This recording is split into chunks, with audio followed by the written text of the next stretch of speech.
Can we beat Brighton, and what will Ole Gunnar Solskjaer's lineup be? Let's find out.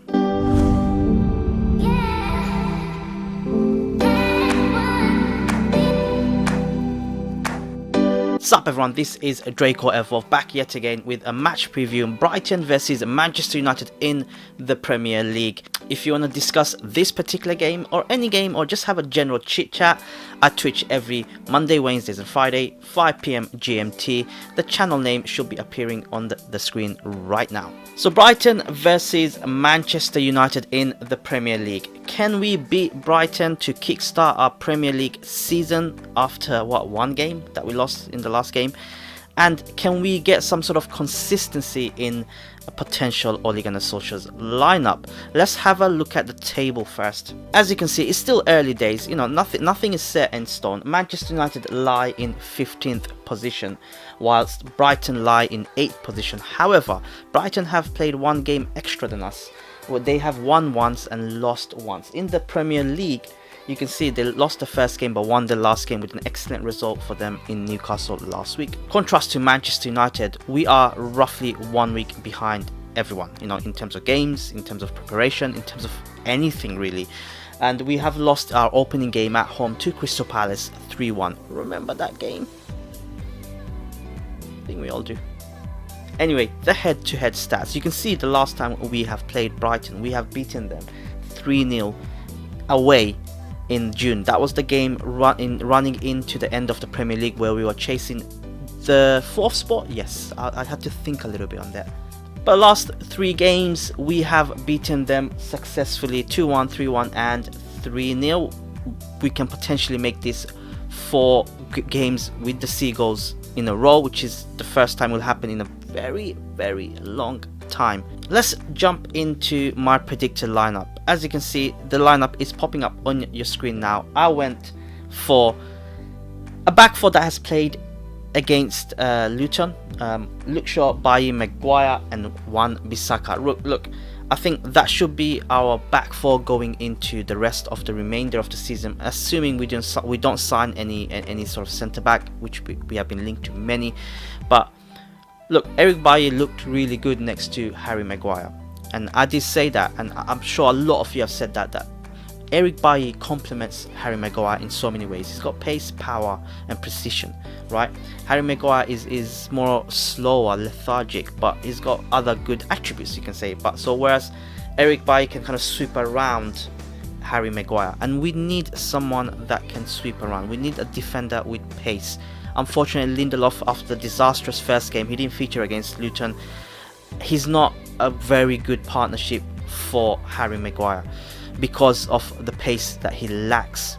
In terms of the fullback position, Luke Shaw will take his position, assuming that we don't sign anyone. You know, I expect Luke Shaw to play a lot on the left back throughout the season, hopefully injury free. Obviously, Wan-Bissaka comes in. I think he's had a very decent game against Luton, very fitness based game against Luton. I think we missed that in the first game in the Premier League against Crystal Palace. You can see the right hand was a bit of a disaster without him and Mason Greenwood starting up, but slowly they're getting back their fitness. You can see the game that he had against Luton, it was very good for him, and I'm glad that he had the game because we need him in that lineup. He's such a solid, fantastic right back, and hopefully he can bomb forward and get an assist.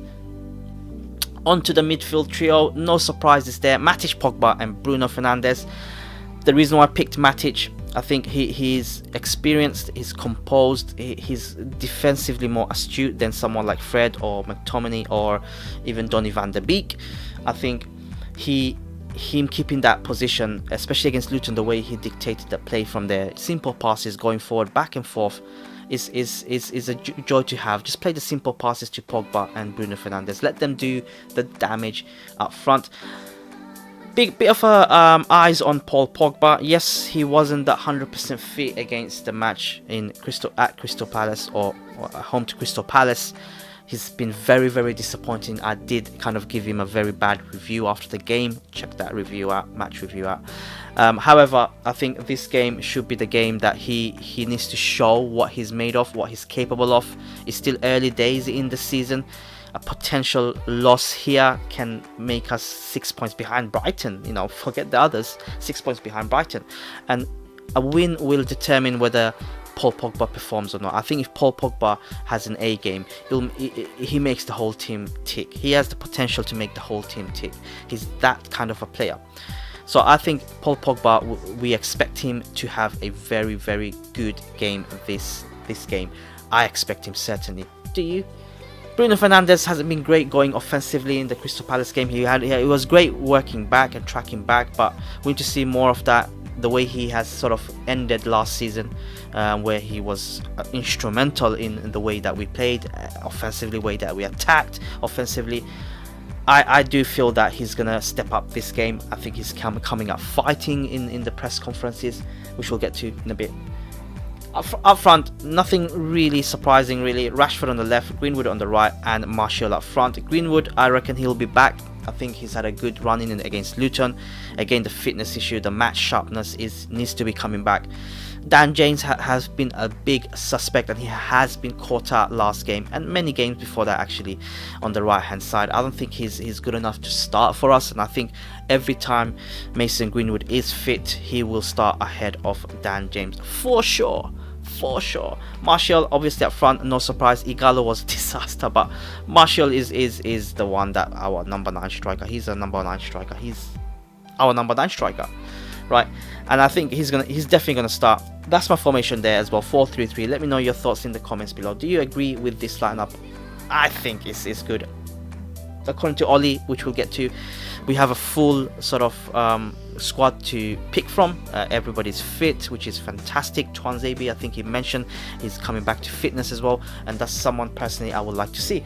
Talking about Ole Gunnar Solskjaer's press conference, here is what he had to say. Good players can play well together. Scott, Nemanja and Fred are also good players, so there's competition for those places. I can see lots of different combinations in that midfield, different systems as well. I wasn't happy with the game against Palace. Of course, we weren't ready to play at the intensity that we needed. After the restart in June, I thought we'd taken big strides. Once in a while, one game lives its own life. I'm still confident we can break teams down with our quality, but we need some more imagination and more precision than we had in that game, and that's for sure. That's in regards to the midfield. He talked about the midfield. We've got great strength in depth. Obviously, Donny van der Beek being there, but he did talk about something that kind of makes sense, like precision in the final third in the midfield, and I think that's what we need. We need to move it quickly, move it fast. Quickly and fast are the same sort of words. But we need to move it quick and one-touch passes, just like the goal against Luton Town. When we played the one-touch passes, broke through the defense for the second goal for Marcus Rashford.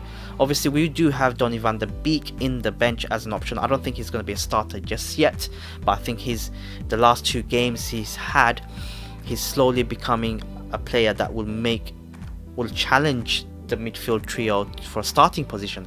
And I think that's what Ole has meant in regards to our approach in the game. We need to be more precision in the midfield, quicker passes, quick transitions from defense to midfield to offense, and we'll win. In terms of my score prediction, look, yes, we've had a bad start against Crystal Palace, but I think this game is going to kickstart us. I think the game against Crystal Palace showed that we lacked fitness, we lacked activity in the transfer, fresh faces, intensity, you can say, and I think we're going to run out 2-0 winners. I do believe that. You might have wondered why in the lineup I didn't leave David De Gea in there. I think David De Gea will start, but that's for you guys to decide. Let me know your thoughts in the comments below. Who do you think will start, David De Gea or Dean Henderson for Manchester United in the goalkeeping position? Anyways guys, that's my match preview for Brighton versus Manchester United. Let me know your thoughts in the comments below. Let me know your predictions in the comments below, and I'll catch you guys in tomorrow's match review, and stay Farafari.